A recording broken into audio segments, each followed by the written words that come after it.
안녕하세요. 오늘 함께 나눌 이야기는 창세기 30장이에요. 야곱의 가족이 아주 많아지고 또 큰 부자가 되는 신기한 이야기랍니다.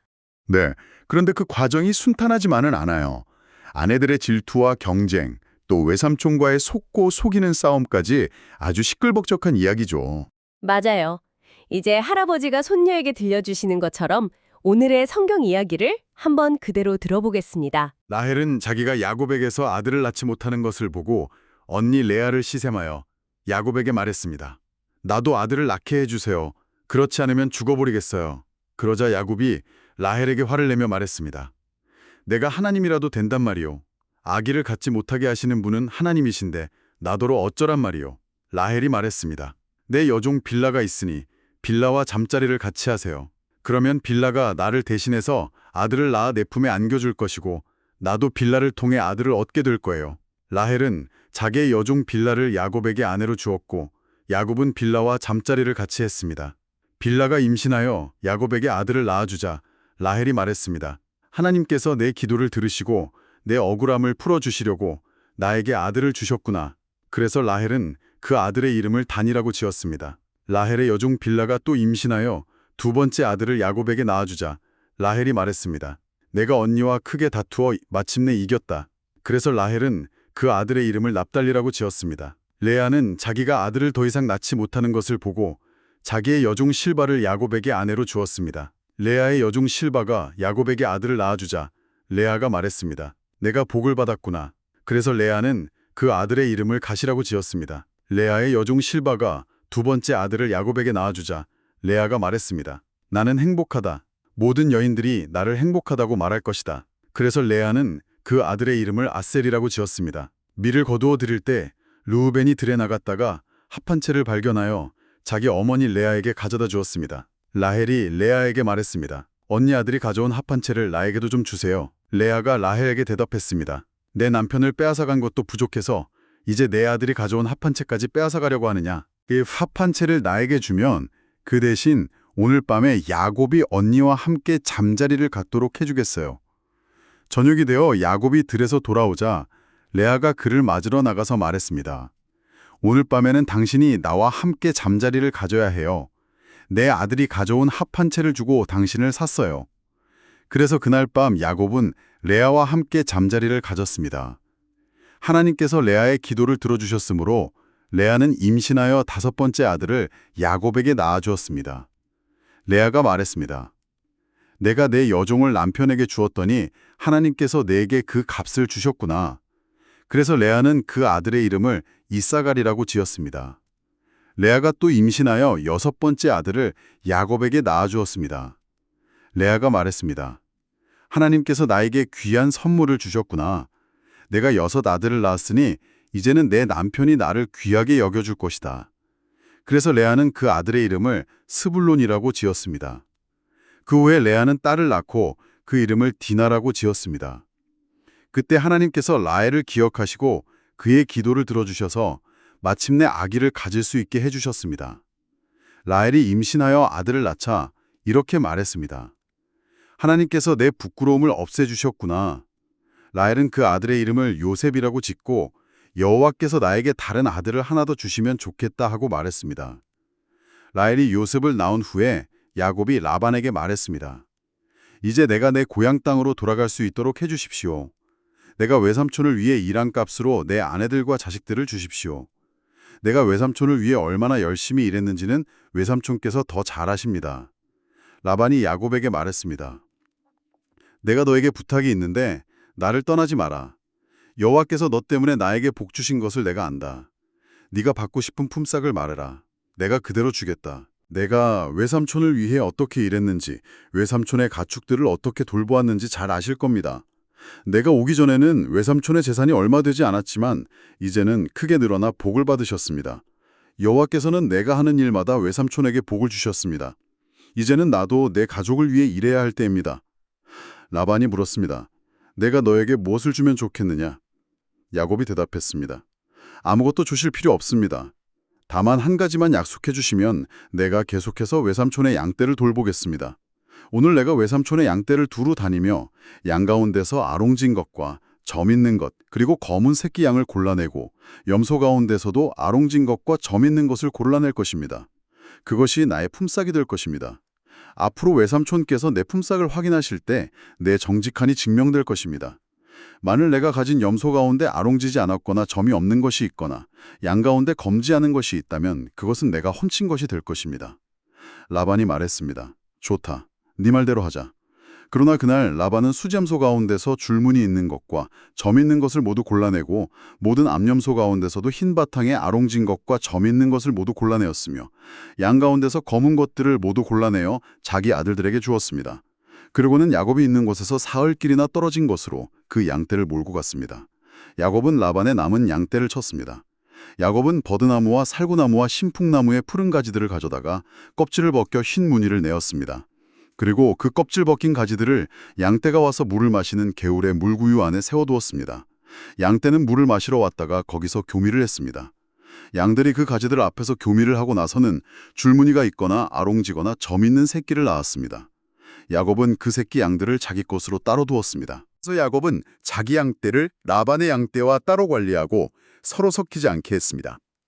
튼튼한 양들이 교미할 때에는 야곱이 그 가지들을 양들의 눈앞에 있는 물구유에 두어 가지들 앞에서 교미하게 했습니다. 그러나 약한 양들이 교미할 때에는 가지들을 거기에 두지 않았습니다.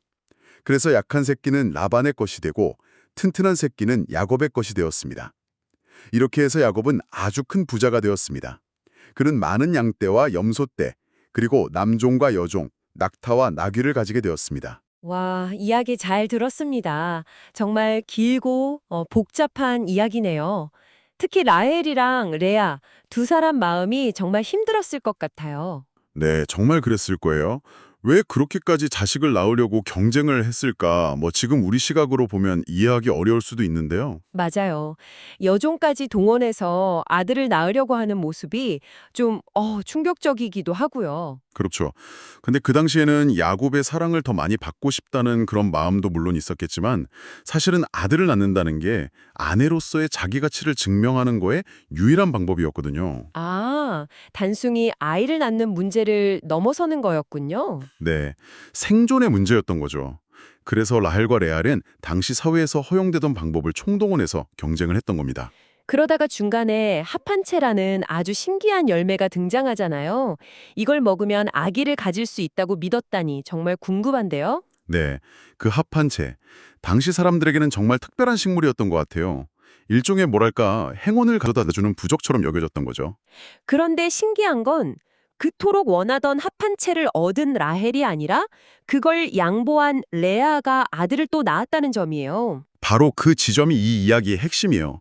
성경은 합한채 같은 신기한 물건이 생명을 주는 게 아니라는 걸 분명하게 보여주고 있는 거죠. 아, 생명을 주시는 분은 오직 하나님 한 분뿐이라는 사실을 이 사건을 통해 우리에게 알려주시는 거예요. 정말 놀랍지 않나요? 하나님은 정말 위대하신 분이죠. 그렇군요. 결국 모든 생명의 주인은 하나님이시라는 걸 가르쳐 주시는 거네요. 맞습니다. 그리고 또 하나의 흥미진진한 경쟁이 있었잖아요. 네, 바로 야곱이랑 욕심쟁이 외삼촌 라반의 재산 경쟁이죠. 이것도 정말 대단했어요. 그렇죠. 라반이 품삯을 제대로 주지 않으려고 아롱지고 점 있는 양들을 미리 다 빼돌리는 장면이 나오잖아요. 정말 교활하죠. 정말 얌체 같아요.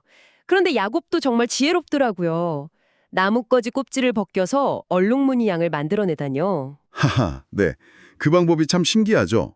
그런데 사실 양이 얼룩무늬 나뭇가지를 본다고 해서 얼룩무늬 새끼를 낳는 건 과학적으로는 좀 어려운 일이래요. 정말요? 그럼 어떻게 된 거죠? 이건 야곱이 알고 있던 그 시대의 방법에 하나님께서 특별한 복을 부어주신 기적이라고 볼 수 있어요. 하나님께서 억울하게 속고 있는 야곱을 불쌍히 여기시고 도와주신 거죠. 아하, 야곱의 지혜 위에 하나님의 능력이 더해진 거군요. 바로 그거죠. 하나님은 우리의 억울한 마음도 다 알고 계시고 이렇게 기적적인 방법으로 도와주시는 분이라는 걸 보여주는 장면입니다. 와, 이렇게 시끄럽고 복잡한 사건들 속에서도 하나님의 놀라운 계획이 숨어 있었다는 게 정말 신기해요. 네, 맞아요. 사실 이 모든 다툼과 경쟁을 통해서 태어난 아들들이 몇 명인지 아세요? 빌하와 실바를 통해 낳은 아들까지 다 합치면 요십까지 11명이고 딸 디나도 있었으니까. 레아의 아들까지 합치면 야곱의 아들이 총 12명이 되죠. 이 12아들이 나중에 이스라엘이라는 큰 나라의 12지파가 되는 기초가 되거든요. 와, 정말요?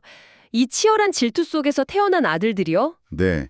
인간의 실수와 질투 속에서도 하나님은 아브라함에게 하셨던 그 약속, 내 자손이 하늘의 별처럼 많아질 것이다 라는 약속을 이루어가고 계셨던 거예요. 정말 경이롭죠. 정말 소름이 돋네요. 특히 마지막에 라헬이 낳은 아들 요셉의 이름 뜻도 특별하다고 들었어요. 맞아요. 요셉이라는 이름에는 더하다라는 뜻이 담겨 있어요. 라헬이 하나님이 다른 아들을 더 주시면 좋겠다고 기도하며 지은 이름인데 나중에 이 요셉을 통해서 온 가족이 구원받는 놀라운 이야기로 이어지게 된답니다. 와, 정말 기대되네요. 자, 그럼 오늘 이야기를 통해 우리 친구들은 무엇을 다짐하면 좋을까요? 먼저 친구가 가진 것을 너무 부러워하거나 질투하지 않았으면 좋겠어요. 하나님은 나에게 가장 좋은 것을 가장 좋은 때에 주시는 분이라는 걸 믿고 기다리는 마음이 중요해요. 네, 질투하는 마음 대신에 하나님을 믿고 기다리는 마음? 또 있을까요? 혹시 라반에게 속았던 야곱처럼 억울한 일이 생겼을 때 나쁜 방법으로 복수하려고 하지 않았으면 해요. 하나님께서 나를 위해 가장 좋은 방법으로 해결해 주실 거라고 믿고 맡기는 용기가 필요합니다. 그렇군요. 내 힘으로 해결하려는 대신 하나님께 맡기는 용기? 정말 중요한 다짐이네요. 오늘 말씀을 들으면서 여러분은 마음속으로 무엇을 결심했나요? 그 결심을 담아 이제 다 함께 하나님께 기도하는 시간을 갖겠습니다.